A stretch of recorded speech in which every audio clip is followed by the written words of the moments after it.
Hello class 10, happy new year to all of you. ईश्वर करे ये नया साल आपके लिए ढेर सारी सफलताएं लेके आए। जैसा आपको उम्मीद है वैसे आपके सपने पूरे हो जाएं। ठीक है, तो बच्चे इस साल सबसे ज़्यादा उम्मीद तो आपको अपने मैट्रिक एग्ज़ाम से ही होगी और आप मेहनत भी कर रहे हैं। हम देख भी रहे हैं कि बच्चे लगातार क्वेश्चंस पूछते रहते हैं और अच्छी बात है बेटा, मेहनत करना बहुत अच्छी बात है और मेहनत करने वालों को मंजिल बहुत आसानी से मिलती है। इसलिए अपने ऊपर, अपनी मेहनत के ऊपर हमेशा भरोसा रखना और कॉन्फिडेंस के साथ अपनी तैयारी को आगे बढ़ाना। तो इसी कॉन्फिडेंस को बढ़ाने के लिए हमारे यहाँ बिहार बोर्ड ने आपको question set model test paper जो है वो भेजे हैं। आपको लिंक भेज दिया गया था, आपने बनाए भी हैं, कुछ बच्चे पूछ भी रहे हैं। अभी आपको काफ़ी समय हो गया मॉडल टेस्ट पेपर बनाते हुए, तो आशा है आपने मैथ्स का भी क्वेश्चन पेपर बनाया होगा। और अब मैं उस क्वेश्चन को सॉल्व करके धीरे धीरे उसके सॉल्यूशंस पार्ट बाय पार्ट करके मैं आपको भेजती चली जाऊंगी और आपने जितने क्वेश्चंस बनाए हैं उनको एक बार मिला लोगे, है ना, और जितने आपके छूट गए हैं उनको आप एक बार चेक कर लोगे या उससे देखकर फिर से बना लोगे। और बच्चे एक बात याद रखना, ये जो आपके क्वेश्चंस हैं इसमें से लगभग 50 नहीं तो 40% तो आपके एग्ज़ाम में आ जाएंगे। सेम नहीं लेकिन थोड़े बहुत मिलते जुलते क्वेश्चन, नहीं जैसे संख्या बदल दी जाएगी, कोई डिजिट बदल दिया जाएगा, लेकिन क्वेश्चंस लगभग इसी पैटर्न पर होंगे। और अभी आपने देख लिया 100 ऑब्जेक्टिव्स आएंगे जिसमें से केवल 50 बनाने हैं, तो बहुत लंबा क्वेश्चन पेपर होगा बेटा। अब इसको पढ़ने का आपके पास 15 मिनट में पढ़ा नहीं जा सकेगा, इसलिए ऑब्जेक्टिव्स पे आपको जो जो आता है, जैसे मैंने सिखाया था OMR में भरने से पहले क्या करना है, आप उसको टिक लगा करके या अपना डॉट लगा करके छोड़ देंगे। ठीक है, ओनली 50 क्वेश्चन। उसके बाद आपके जो 2 मार्क्स वाले हैं वो 30 क्वेश्चन होंगे, उसमें से कोई 15 बनाने, बस जो देखो पहला उसको बना दो, सेकंड नहीं आता है उसके आगे बढ़ो। पूरा क्वेश्चन पहले चेक करने की आवश्यकता आपको नहीं है, समय बहुत ज़्यादा आपको नहीं मिलेगा, है ना। तो 1 घंटे के अंदर ऑब्जेक्टिव आपको लौटाना है, उसके बाद बाकी क्वेश्चंस के लिए 2 घंटे हैं, तो आपको थोड़ा सा ध्यान देना है और 15 मिनट्स मिलेंगे केवल क्वेश्चन पढ़ने के लिए, तो वो बहुत ज़्यादा समय नहीं है, उसमें थोड़ा पेपर वर्क भी आपको करना पड़ता है। सो ध्यान दीजिए बच्चे, प्रैक्टिस जितनी करोगे उतनी जल्दी आप उसको बनाओगे। और दूसरी बात कि आपकी प्रैक्टिस आपके समय को बचाएगी और साथ ही साथ आपका कॉन्फिडेंस भी बढ़ाएगी। ठीक है, पहले 10 क्वेश्चन अगर आपको आते हैं तो डेफिनेटली आपका कॉन्फिडेंस बहुत बढ़ जाएगा। ऑटोमेटिकली साइकोलॉजिकली ये इफ़ेक्ट पड़ेगा हमारे ऊपर कि हमको जो भूला हुआ है वो भी याद आ जाएगा। तो इसलिए बेटा अभी समय है आपके पास, इसमें अपने मॉडल टेस्ट पेपर को एकदम बढ़िया से 2 बार 3 बार बना के प्रैक्टिस करो ताकि आप स्पीडली बना सको। ठीक है, आपको अब अपनी स्पीड इंक्रीज़ करनी है और अभी तक हमने पूरी ग्राउंड अपनी तैयार कर ली है। अब देखना है कि इस ग्राउंड में कहाँ कहाँ हमको दूर से खड़े होकर कमी दिख रही है, तो इस कमी को पूरा करने के लिए अब हम लोग जो हमारी एनर्जी है उसमें झोंकेंगे थोड़ी सी। ठीक है, चलिए तो अभी हम लोग मॉडल टेस्ट पेपर बनाना। हाँ, तो क्लास 10 आपका फर्स्ट क्वेश्चन है कि 92/115 का सरलतम रूप लिखें। तो ये आपका बहुत ही 7-8 स्टैंडर्ड में आपने पढ़ा है, तो ये आपको आता है अच्छे से, तो आप इसको कैंसिल करेंगे। ठीक है, तो ये आपका कैंसिल होने के बाद देखोगे 4/5, इसका आंसर है B, इसका ऑप्शन आ जाएगा आपके पास B। उसके बाद मतलब इसको सिंपलेस्ट फॉर्म में लिखना है, यदि बच्चे नहीं समझते हैं तो आप इसको काटना है, आपको एक तरह से प्राइम फैक्टर बना के इसको काट सकते हो या जैसे भी आप कैंसिल करना चाहे इसको कर सकते हो। उसके बाद है आपका क्वेश्चन नंबर 2, 2 परिमेय संख्याओं के बीच अधिकतम कितनी परिमेय संख्याएं हो सकती हैं। तो बच्चे ये मैंने बताया था 2 परिमेय संख्याएं 1 और 2, इनके बीच में कितनी परिमेय संख्या हो सकती हैं? 1.1, 1.2, 1.3, फिर 1.11, 1.12, सो मैनी। तो इसका आंसर होगा अनंत, यानी कि इनफाइनाइट। इसका ऑप्शन होगा डी। तो ये आपके सेकंड क्वेश्चन का आंसर है। इसी टाइप के क्वेश्चंस को आपको प्रैक्टिस करते चले जाना है। ओके, उसके बाद आपका थर्ड क्वेश्चन है बच्चे, निम्नलिखित में से किसका दशमलव प्रसार शांत है? तो बच्चे शांत के लिए आपको बताया गया था जिसके हर में, है ना, जिसके हर में या तो 2 हो या फिर 5 हो या फिर 2 और 5। जो हर है वो आपका 2 हो, 5 हो या फिर 2 और 5 दोनों हों, वैसी संख्याएं जो होती हैं वो क्या कहलाती हैं? शांत दशमलव होती हैं। तो इसमें आपको चेक करना है कि आपके पास कौन सा शांत है और कौन सा नहीं। 7/88, 88 के फैक्टर बनाओगे तो इसमें क्या आ जाएगा? इसमें आपको आएगा 2 इंटू 2 इंटू 2 इंटू 11। तो ये भी शांत नहीं होगा, ठीक है। उसके बाद नेक्स्ट फैक्टर आपका आएगा, नेक्स्ट फैक्टर है आपका 13/210। 13/210 में भी बेटा आप देख रहे हो कि इसमें भी जब हम फैक्टराइज करेंगे तो हमारे पास 7 इंटू 3 इंटू 10 आ जाएगा। तो इसमें 7 भी आ गया, 3 भी आ गया, ठीक है। किसको? हर को कर रहे हैं, हर बार हम लोग किसको कर रहे हैं? हर को कर रहे हैं। उसके बाद हमारे पास आएगा 15/1600। 15/1600 को जब करोगे तो 16 के फैक्टर बनाओगे तो ये क्या हो जाएंगे? 2 into 2 into 2 into 2 into 5 into 2, यानी कि इसमें कहीं भी हमारे पास 2 और 5 के अलावा कुछ नहीं आया है। तो इसका मतलब क्या है कि ये हमारा शांत दशमलव है।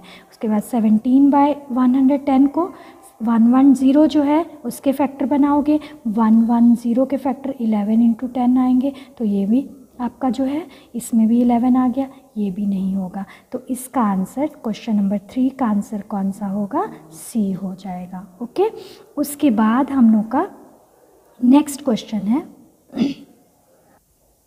नेक्स्ट क्वेश्चन है बच्चे हमारा क्वेश्चन नंबर 4। 4 में हम लोग को क्या करना है? dy² plus by plus a के शून्यकों का गुणनफल ज्ञात करना है। बच्चे आपको पता है कि ये जो द्विघातीय समीकरण है, बहुपद है, इसको हम लोग किस फॉर्म में, इसका जनरल फॉर्म क्या है? ax² plus by plus c, यही है ना हमारा जनरल फॉर्म। तो इसको हम लोग a यहाँ पर क्या हो जाएगा तब? a is equal to D हो गया, b क्या हो गया? b is equal to b ही रहा, और c क्या हो गया? c is equal to a आ गया। यदि c a आ गया तो शून्यकों का गुणनफल यानी कि अल्फ़ा इंटू बीटा का फॉर्मूला होता है c/a। इसके लिए है ना, इसके लिए क्या होता है? c/a। तो इसके लिए क्या हो जाएगा? c हमारा क्या है? a है, तो ये आ जाएगा a/a कितना है? d। तो हमारा सही आंसर कौन सा ऑप्शन होगा? Option D. तो इसका आंसर आ जाएगा आपका ऑप्शन डी। तो हम लोग इसको अब आगे बढ़ाते हैं। क्वेश्चन नंबर 5, 18 का परिमेयकरण गुणांक लिखें। तो बच्चे आप 18, सबसे पहले इसको हम लोग 3 इंटू 3 इंटू 2, ये दोनों तो ऑलरेडी इसका तो परिमेयकरण हो जाएगा, तो ये अपने आप रूट से बाहर आ जाएगा। तो कौन सी ऐसी संख्या चाहिए जो इसको पूरी तरह से परिमेय बनाएगी? तो सिर्फ 2 चाहिए हमको। तो क्या कौन सा इसका परिमेयकरण गुणांक आएगा? √2। तो आंसर क्या हो जाएगा? B. B is the answer of question number 5। उसके बाद है क्वेश्चन नंबर 6, सबसे छोटी अभाज्य संख्या कौन सी है? बेटा सबसे छोटी अभाज्य संख्या 2 होती है, ठीक है, 1 नहीं होती है। अभाज्य संख्या वो होती है जिसको 1 या तो वो खुद डिवाइड कर सके या 1 उसका एक फैक्टर हो। तो यहाँ पर 1 का सिर्फ 1 ही आएगा, दो नहीं होते हैं ना इसके फैक्टर, तो इसके 2 आ जाएंगे गुणांक फैक्टर 2 और 1। तो इसका मतलब ये जो है सबसे छोटी अभाज्य संख्या 2 हो जाएगी। उसके बाद यदि a is equal to B Q plus R, जहाँ a और b धनात्मक पूर्णांक है, तो ये यहाँ पर r क्या होना चाहिए, greater than b, less than 0, less than b और इनमें से कोई नहीं। तो ये आपने थ्योरम पढ़ी हुई है बेटा, इसके अनुसार आपका ऑप्शन क्या होना चाहिए, इसमें b था और इसमें आपका ऑप्शन होगा c। ठीक है, तो इसका आंसर क्या होगा, c हो जाएगा। तो इसको आप नोट करते चले जाइए ताकि आप लोग अपने आंसर से इसको मिला सको। ओके, तो ये हमारा नेक्स्ट क्वेश्चन हो गया। अब हम आगे बढ़ते हैं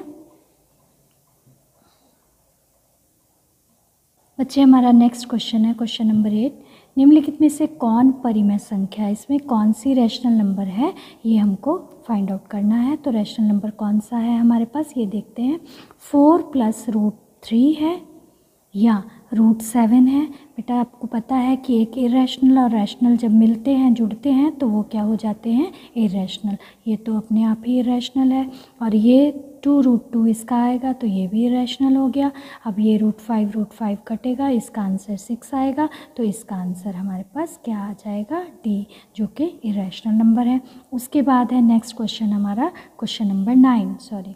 द्विघाती समीकरण x² + 12x + 35 के शून्यक हैं, शून्यक ज्ञात करने हैं। तो बेटा ये हाँ, इस क्वेश्चन में उसने पूछा है कि दोनों धनात्मक है, दोनों ऋणात्मक हैं, दोनों बराबर हैं, एक धनात्मक तथा दूसरा ऋणात्मक है। तो ये आपको शून्यक ज्ञात करने पड़ेंगे, तभी आपको पता चलेगा। ये आएगा x + 7 × x + 5, यही आएगा। जब शून्य ज्ञात करोगे तो x = -7 एंड x = -5, यानी कि दोनों के दोनों हमारे नेगेटिव आ जाएंगे। तो इसका ऑप्शन हमारे पास क्या आ जाएगा, बी आ जाएगा। उसके बाद हमारा नेक्स्ट क्वेश्चन है क्वेश्चन नंबर 10। निम्नलिखित में से कौन अपरिमेय संख्या है। अपरिमेय संख्या बेटा आप देख रहे हो, इसको जब सॉल्व करते हैं तो 11 परिमेय आ जाता है, इसको सॉल्व करते हैं तो 14 आ जा सकता है। 27 को सॉल्व करते हैं तो क्या आता है, 3√3। ठीक है, इसको सॉल्व कर सकते हैं, करेंगे तो ये हमारे पास 17 आ जाएगा। तो यानी कि कहने का मतलब सिर्फ एक जगह पर हमारे पास क्या आया है, अपरिमेय संख्या आई है, इसलिए इसका आंसर होगा सी। तो उसके बाद है हमारे पास क्वेश्चन नंबर 11। बहुपद 5y² - 25 के शून्यक हैं। कौन से शून्यक हैं, 5y² - 25, इसके आपने फैक्टर बनाने हैं। तो आप देख सकते हो 5y² - 25, यानी कि 5y² = 25, देन y² = 25/5। तो ये आ जाएगा y = ±√5। कहने का मतलब एक बार +√5, एक बार -√5। तो इसका आंसर क्या हो जाएगा, सी हो जाएगा। ठीक है, उसके बाद है हमारे पास नेक्स्ट आएगा क्वेश्चन नंबर 11 हो गया। अब हम लोग बनाएंगे 12। ठीक है, 12 में क्या करना है, एक द्विघातीय बहुपद के शून्यकों का योग तथा गुणनफल क्रमशः 3 तथा -40 है। बेटा ये आपको फॉर्मूला पता है, योग दिया हुआ है यानी कि अल्फ़ा + बीटा = 3 दिया हुआ है, अल्फ़ा × बीटा = -40 दिया हुआ है। और आप जानते हो फैक्टर क्या होते हैं, x² - x + alpha + beta x + alpha × beta, ये आपका बहुपद हो जाएगा। तो इसके अनुसार ये क्या आएगा आपके पास, x² - 3x + 40, यानी कि बी ऑप्शन, ये वाला जो ऑप्शन है ये आपका सही आंसर आएगा। आप इसमें पुट करके देख सकते हो। उसके बाद 13 क्वेश्चन है। 13 क्वेश्चन के अनुसार युग्म समीकरण x + 2y = 4 तथा 2x + 4y = 8 का एक हल है, कोई हल नहीं, दो हल हैं, अनगिनत हल हैं। तो बेटा ये आपको पता है a1/a2 = b1/b2 = c1/c2। देखो तो 1/1, इसका a1 कितना है, 1, a2 कितना है, 2, फिर 2/4 है ना, उसके बाद 4/8। हर स्थिति में क्या आ रहा है, 1/2 1/2 1/2। तो ये हमारे पास क्या हो जाएगा, इस तीनों के तीनों इक्वल हो गए। यदि ये इक्वल होते हैं तो कैसे हल होते हैं, अनगिनत हल। ठीक है, कौन से हल होंगे, अनगिनत हल। तो ये इसका ऑप्शन क्या हो जाएगा, डी। हमारे पास मैनी सॉल्यूशन जो आएंगे, आंसर होगा डी। ठीक है, तो ये आपका क्वेश्चन नंबर 13 हो गया बेटा। ठीक है, उसके बाद है हमारे पास क्वेश्चन नंबर 14 के लिए हम लोग देखेंगे, यदि बहुपद एक्स स्क्वायर प्लस ए एक्स माइनस बी के शून्यक एक दूसरे के व्युत्क्रम हों तो बी का मान, very important, very interesting question. ठीक है, इसमें हमको उसने दिया है एक शून्यक अल्फ़ा है तो दूसरा कौन सा है, 1/अल्फ़ा। ओके, अब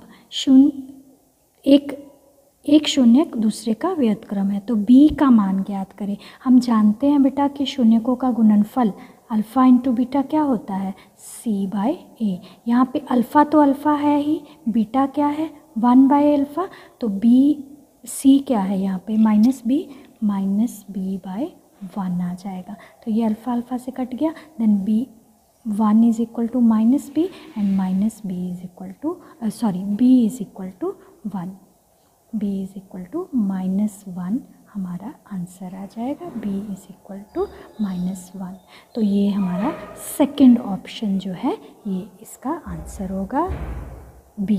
ठीक है, उसके बाद है हमारा 15 क्वेश्चन, अर्धवृत्त का कोण कौन सा होता है। ये बच्चे आप जानते हो बहुत अच्छे से कि अर्धवृत्त में बनने वाला कोई भी कोण 90 डिग्री का होता है। तो इसका ऑप्शन हमारे पास सी आ जाएगा।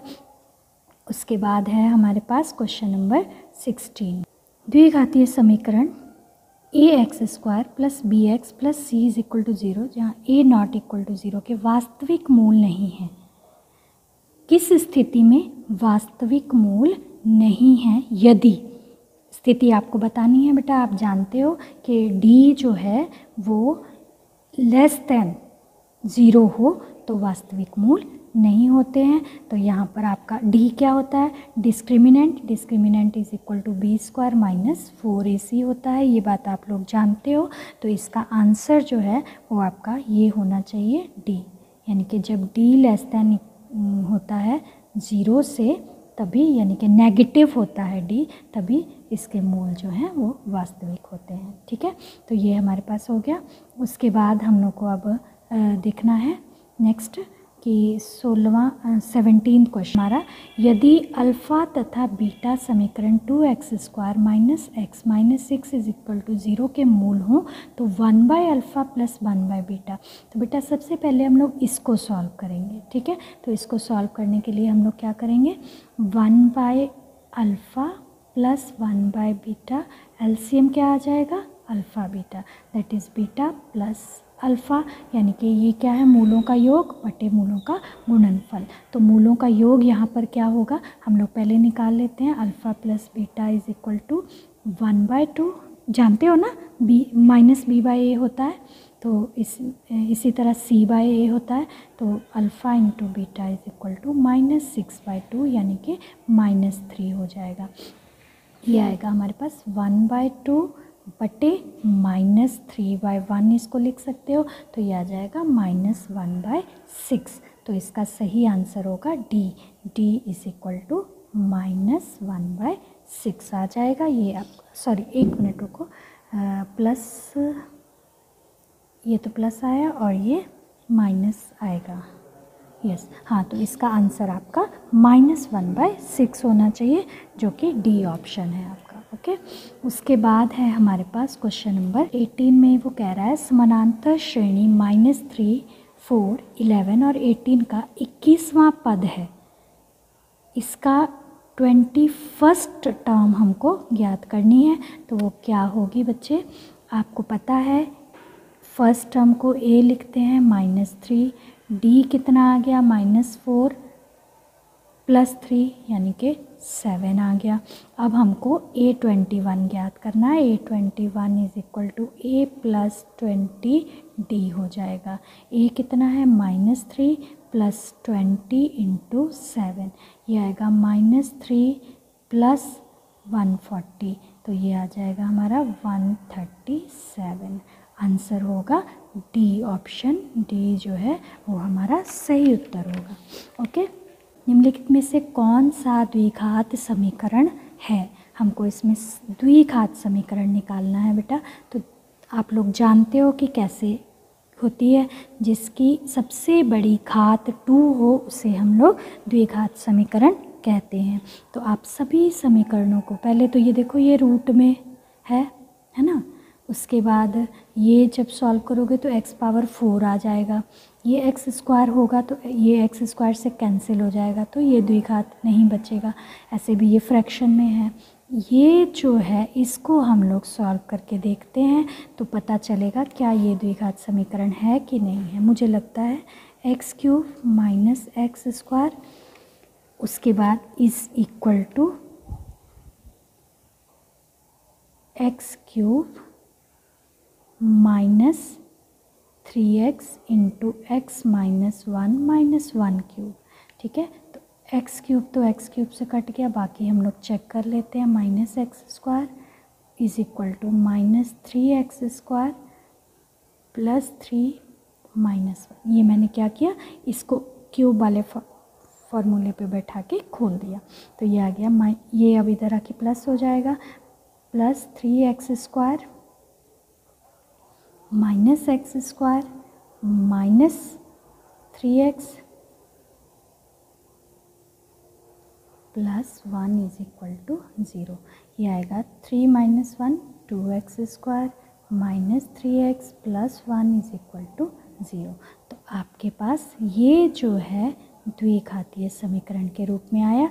इसका मतलब इसका सही आंसर क्या है, ऑप्शन नंबर ए है। ठीक है, अब हम लोग पढ़ते हैं क्वेश्चन नंबर 80, 76, 72 एंड 68 का कौन सा पद 0 है।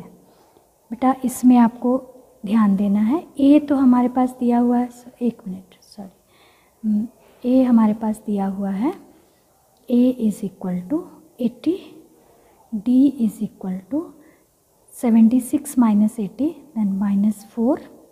ठीक है, और हमको निकालना क्या है, एन निकालना है, और ए एन हमको कह रहा है 0 है, ए एन 0 है, तो ए एन निकालेंगे। ए एन का फॉर्मूला हम लोग जानते हैं क्या होता है, ए प्लस एन माइनस 1d। तो सबकी वैल्यू डाल देते हैं, यहाँ से एन निकल जाएगा। ए है 80 plus N minus 1 into minus 4। अब तुम लोग इसको सॉल्व करोगे, जब सॉल्व करोगे तो आ जाएगा 21 आ जाएगा, यानी कि 21वां पद जो है इसका वो आपका 0 आएगा। तो 20 का आंसर है ऑप्शन बी। ठीक है बच्चे, तो ये आपके 20 क्वेश्चंस हो गए। आप घर पे बैठकर एक बार जो भी आपने बनाया है उससे इसको मिला लीजिए और इस टाइप के और क्वेश्चंस की भी प्रैक्टिस करिए। नेक्स्ट वीडियो में मैं आपको नेक्स्ट 20 या 25 क्वेश्चंस और सेंड करूँगी। आप धीरे धीरे उसको मिलाते जाइए और बनाते जाइए। ठीक है, इस क्वेश्चन पेपर को 2-3 बार प्रैक्टिस करोगे ताकि आपकी स्पीड भी बढ़ जाए। ओके बच्चे, तो all the best, thank you.